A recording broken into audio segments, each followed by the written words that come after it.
Salut YouTube, on se retrouve aujourd'hui pour une nouvelle vidéo qui cette semaine va être une vidéo que je n'ai jamais faite sur la chaîne puisqu'on va parler unboxing. Au moment où je tourne cette vidéo, il y a à peu près 15 jours, 3 semaines, Gilbert Joseph a fait des soldes sur son compte via Rakuten, et je crois que c'était aussi accessible via le site internet de Gilbert, bref. Et la première semaine, j'ai résisté, je n'ai rien acheté. Par contre, la semaine d'après, ils ont remis ça, et là, il y a eu craquage.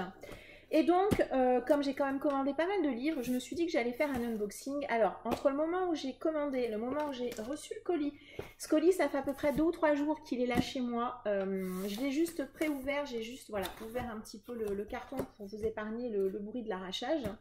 Et puis aujourd'hui, j'ai aussi reçu un énorme colis que je vous montrerai après, qui est, je pense, une réception d'une campagne Ulule, mais j'avoue que je ne me rappelle pas du tout ce que c'est. Donc du coup, comme ça, on va découvrir ça ensemble.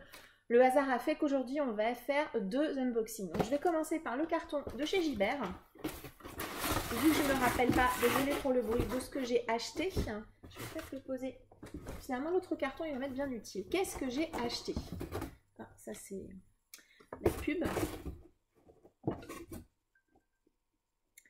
Ah oui, j'ai pris une fin de série. Je me suis pris le tome 3 de la série L'Empire brisé. C'est une série de fantasy, donc ça c'est le dernier tome qui s'intitule L'Empereur écorché, c'est ça. Au niveau de l'état, on est plutôt pas mal. Donc voilà, j'en ai profité pour prendre une fin de série. J'ai trouvé forcément un petit prix. C'est de la fantasy, a priori avec une histoire de vengeance. Voilà, je ne vais pas lire la 4e, hein, puisque c'est un dernier tome. Je n'ai pas forcément envie de me spoiler. Ensuite, super, j'ai donc reçu La Malédiction de Bethany. C'est un titre publié chez Milady de Robert McCammon. Bon, le dos il est cassé, mais je crois que je l'ai payé 1 €, quelque chose comme ça. Donc bon, je pense que ça va aller. Alors, je ne sais pas forcément de quoi ça parle, si ce n'est que c'est un titre qui était cité comme ayant une inspiration de Stephen King dans le guide de Stephen King que j'ai lu il y a peu, qui est écrit par Yannick Chazran, publié chez ActuSF. Et donc cet auteur est cité comme un de ses, entre guillemets, successeurs, et notamment ce titre-ci. Voilà, je sais pas trop, je l'ai pris entre guillemets, je l'avais mis dans ma wishlist et puis voilà, je l'ai trouvé. Ça va être un petit livre, tiens. Oui, La Chambre de Naomi, donc c'est un tout petit titre de Jonathan Aycliffe, publié chez J'ai lu. Celui-ci, qu'il se passe à la veille de Noël apparemment. Le professeur Charles Hillerbrand avait emmené Naomi faire les magasins à Londres et la petite fille a disparu.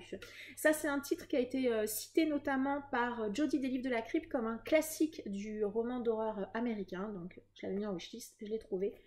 Pas très très long, donc plutôt bon état, les pages un petit peu jaunies, mais bon, pour un titre un peu ancien, moi, ça ne me dérange pas. Oui, j'ai pris Ring Zero de Koji Suzuki, publié chez Fleuve Noir. C'est la suite de la trilogie Ring, si je ne me trompe pas. Donc ça doit être le tome 4. Il est vraiment pas gros. Je le voyais plus épais, mais bon, c'est pas très grave. La trilogie Ring, je compte la lire cet été. En tout cas, j'espère pouvoir la caser. Et voilà, j'en ai profité. Il y avait la suite. Un autre pas très gros, qu'est-ce que c'est?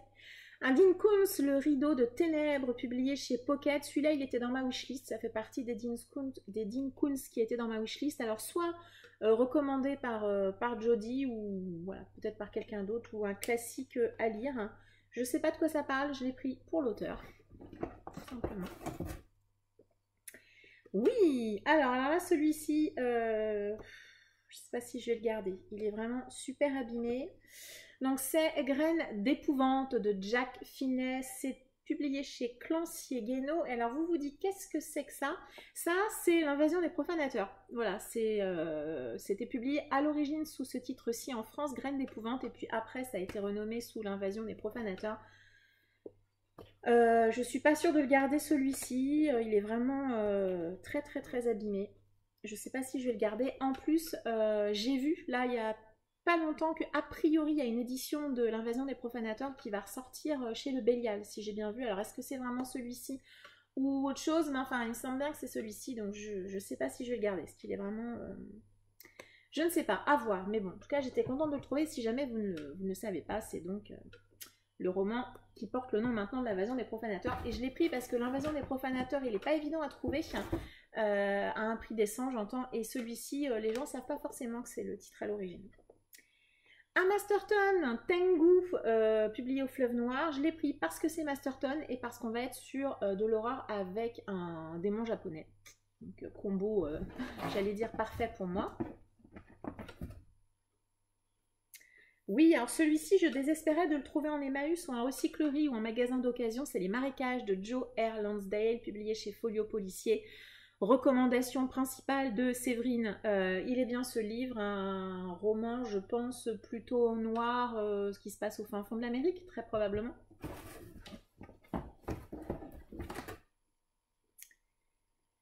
Oui, L'aveuglement de José Saramago, publié chez Point. Alors celui-ci, je l'avais aussi découvert sur le compte de Séverine, il est bien ce livre. Puisque là, c'est une épidémie qui va se répandre sur l'ensemble de l'humanité et cette épidémie rend les êtres humains complètement aveugles. Voilà, j'aimais bien l'idée. Voilà, apparemment, seule une femme n'a pas été frappée par la blancheur lumineuse. Oula, par contre, je crois qu'il n'y a pas de dialogue, hein. Là, je viens de feuilleter, il n'y a pas de dialogue, ce n'est que du narratif. Tiens, c'est assez original. La thématique me plaisait déjà. Un petit. Oui, la maison d'à côté de Rivers Sidon chez Pocket Terror. Celui-ci, recommandé par Jodie, il est bien ce livre et je crois que c'est un classique de l'horreur américaine également.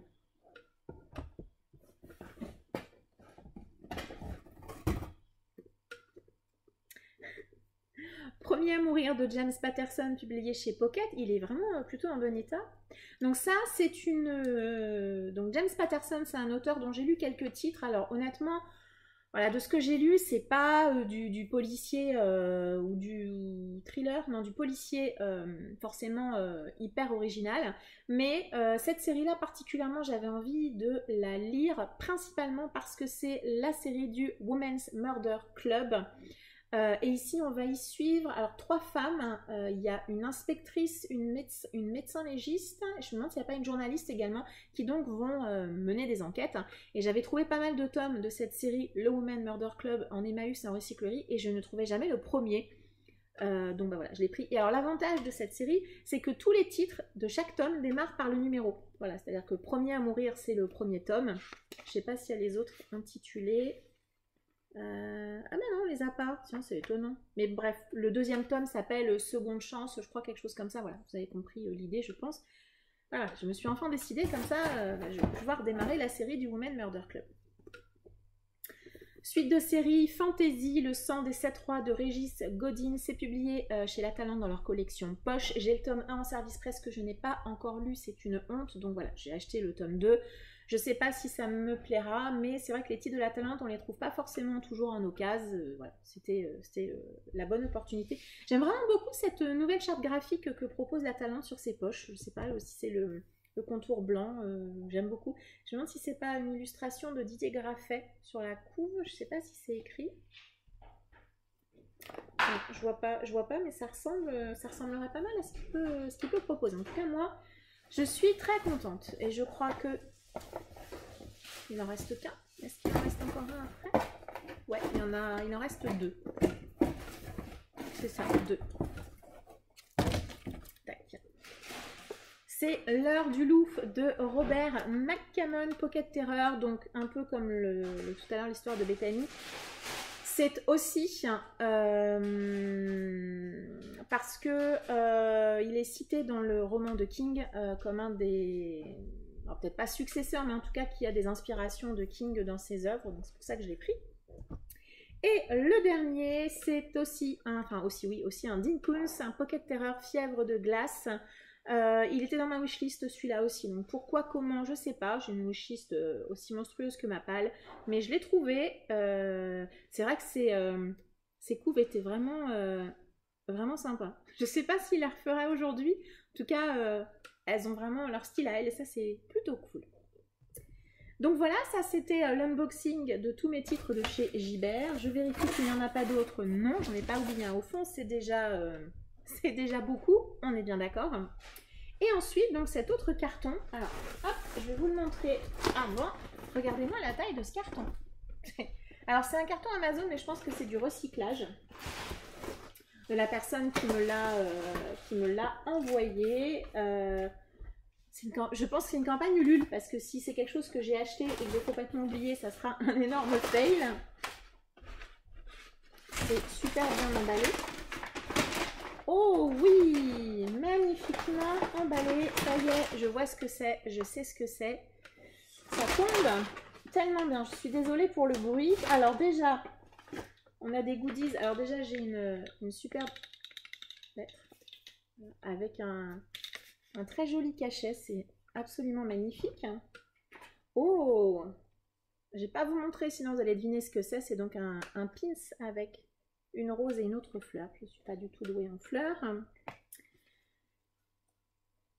Je sais pas, une carte peut-être. Peut-être. Oh, un tote bag. Ah, c'est bien, comme ça vous n'allez pas deviner ce que c'est. C'est un tote bag. Petit, mais très très joli également.